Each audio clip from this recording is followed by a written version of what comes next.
காஞ்சிபுரம் அத்திவரதரை தெரியும். ஆனா கும்பகோணம் அத்திவரதரை தெரியுமா? 2013க்கு அப்புறம் இப்போதான் அந்த ரகசிய பாதாள அறை திறக்க போகுது. மார்ச் 1ஆம் தேதி வரப்போற அந்த அதிசயம் என்ன? இந்த கோவில் சாதாரணமானது இல்லை. தஞ்சை ஆண்ட சோழ மன்னர்களால் கட்டப்பட்ட மேலக்காவேரி வரதராஜ பெருமாள் கோவில். முகலாயர்கள் படையெடுப்பின் போது விலைமதிப்பற்ற அத்தி மரத்தாலான பெருமாள் சிலையை பாதுகாக்க கருவறைக்கு அடியே ஒரு ரகசிய பாதாள அறையை உருவாக்கினாங்க.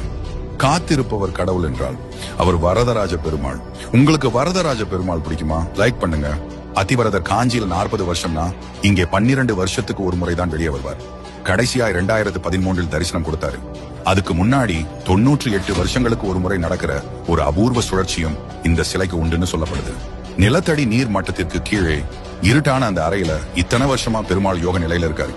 மார்ச் 1 வெறும் 10 நாளைக்கு மட்டும்தான் இந்த அபூர்வ அத்திவரதர் தரிசனம். இந்த 12 வருட காத்திருப்பு மார்ச் 1 முடியுது. நீங்க கும்பகோணம் அத்திவரதரை பார்க்க போறீங்களா?